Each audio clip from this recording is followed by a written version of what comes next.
Sí, gracias. Buenas tardes, compañeros y compañeras de corporación, público asistente, en particular a ti, José Manuel.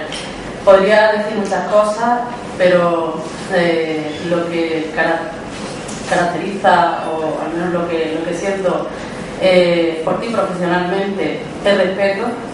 Creo que lo sabes, creo que te lo he demostrado.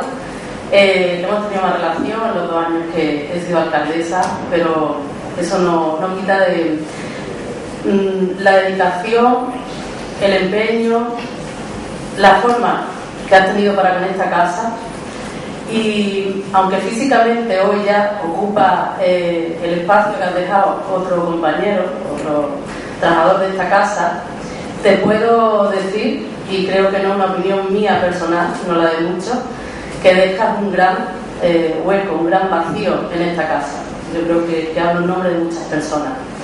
Te han caracterizado la responsabilidad, el compromiso, como decía antes, el rigor, la perseverancia, y eso es de alabar en tiempos tan difíciles como los que hoy pues corren, ¿no?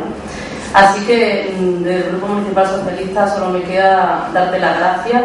Te lo dije personalmente, se cierra una hoja, un capítulo del libro, pero indudablemente abres otra, porque conociéndote no vas a estar quieto, no vas a estar parado, y bueno, pues eso es lo que yo creo que tienes que hacer, ¿no? Jubilarte, descansar, pero luego seguir activo porque eres una persona con una gran valía humana, personal y profesional. Así que muchísimas gracias por tus años de dedicación a esta casa, y te recordaremos mucho tiempo, siempre. Muchas gracias. Gracias.